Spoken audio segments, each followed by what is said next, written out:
kewajiban keilmuan. Dados Imam Sibawayh niki kula cerita nahwu, cerita alfiyah. Imam Sibawayh itu kalau baca kitab itu sebelum kagum sama makna itu kagum sama penggunaan varian bahasa Arab. Misalipun mayyar tadda berarti bil idgham, posisi jazm. Tapi sebagian ayat wa mayyar tadid, sehingga teori jazmin wa syibhil jazmi takhirun kufi sama-sama pernah dipakai Al-Quran. Jadi ku wonten ayat mayyar tadda minkum, tapi kemudian ada wa mayyar tadid. Dan itu bagi peneliti lughat itu kagum betul sama Quran, karena semua varian yang sah menurut bahasa Arab itu dipakai oleh Quran. Ada lagi misalnya bentuk jamak kafirun pakai mudzakkar salim, kufar pakai jamak taksir. Juga kata alfiyah wa sya'a nahwu kamilin wa kamalah, Quran pakai ulaika humul kafaratul fajarah, kafir kafarah, fajirin fajarah, yaitu wa sya'a nahwu kamilin wa kamalah.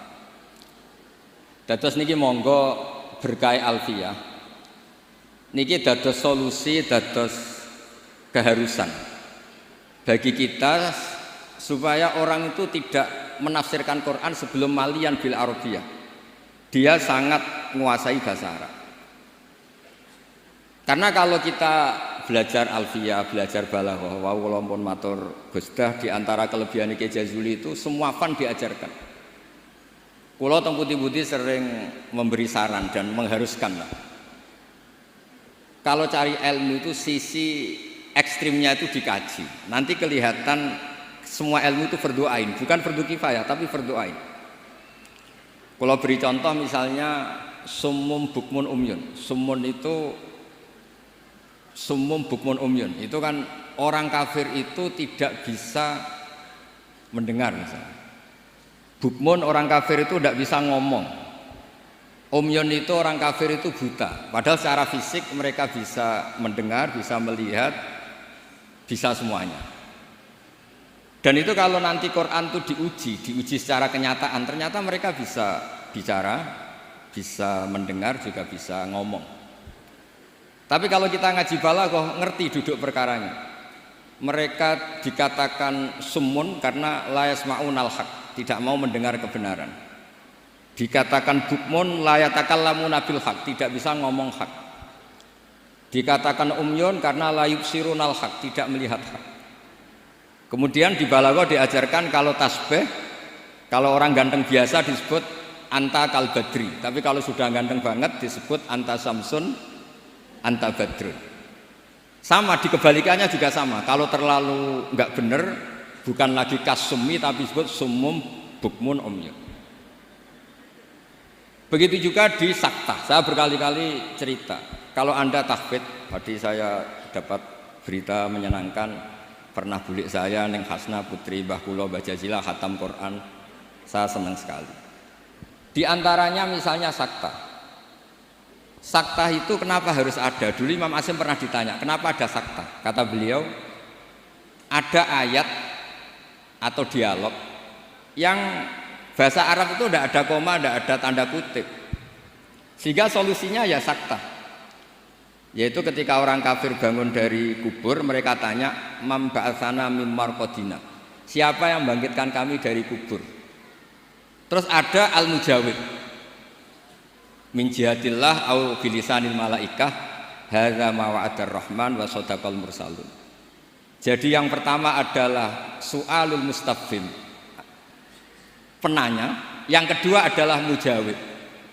Andaikan itu tidak disaktah, maka betapa kacaunya. Memba'atsana mim marqadina hadza ma wa'adar rahman. Itu menjadi kekacauan secara makna yang luar biasa, sehingga kemudian disaktah. Memba'atsana mim marqadina. Jawabannya apa? Hadza ma wa'adar rahman. Nah, hal-hal seperti ini juga terjadi lagi misalnya di awal Kahfi. Allah itu mensifati kitabnya yang agung. Alhamdulillahilladzi anzala ala abdil kitaba wa lam yaj'al lahu iwaja. Lan orang gawe sapa Allah lahu maring Quran ora digawe iwajan ing bengkok. Kalau dibaca langsung qayyiman itu bisa ada tasallutul amil pada qayyiman. Walam yaj'allahu qayyiman itu fatal betul. Allah tidak bikin bengkok juga enggak bikin lurus. Tapi berkahnya sakta itu menjadi natijah. Allah itu tidak bikin Quran itu bengkok. Diam, tidak bengkok itu apa? Lurus. Nah itu makanya butuh sakta. Jadi saya berkali-kali mencontohkan, Cung, saya jangan belikan sate, pecel, rawon, itu semuanya dilarang. Tapi kalau sakta, Cung, saya jangan belikan sate, jeda, pecel. Itu artinya jangan belikan sate tapi nopo? Pecel. Nah, ilmu-ilmu yang talakti min afahil masyayikh, kalau belum tahu hikmahnya atau illatul hukmi, paling tidak kamu sudah benar bahwa setiap baca ini sakta secara riwayat. Nanti Anda akan lebih detail kalau menguasai diroyah. Makanya kalau di masa saya sarang sering diajarkan qaddimid diroyah ala riwayah. Setelah dikaji memang sakta ini satu keharusan. Karena kalau tidak ada sakta bisa maknanya juga dikaji. Begitu seterusnya di bab-bab nahwu. Nahwu itu terkenal kan, dulu ada orang terkenalnya ya, Abdul Aswad Ad-Du'ali itu sama putrinya melihat bintang terus kagum bilang ma ahsanus samai. Karena redaksi ini menjadi istifham, abahnya menjawab nujumuha, ya bintangnya. Terus kata anaknya innama aradtu bidzalika ta'ajjub, saya ini kagum. Oh harusnya kamu baca ma ahsanas samaa, bukan ma ahsanus samai tapi ma ahsanas sama. Semenjak itu terus mulai kepikiran nulis nahwu. Ada yang lebih fatal dari cerita itu. Ada seseorang yang terus gak mau sholat, jadi ateis. Gara-gara baca ayat innallaha bari'um minal musyrikina wa rasulih, dia baca jer. Kalau Allah sama Rasulnya saja tidak ngurus, apalagi sama kita. Allah itu terbebas, tidak urusan dengan orang musyrik. Wa rasulih juga gak ngurus Rasulnya. Kalau sama Rasul saja tidak ngurus, apalagi sama kita. Sama Sayyidina Ali dibenarkan, yang benar bacanya itu wa rasuluh. Allah bari minal musyrikin wa rasuluhu bari'un aidan, Rasulnya juga bari'un aidan.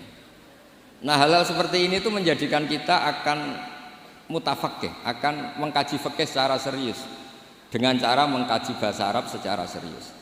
Tanpa itu kita tidak bisa mengartikan Quran.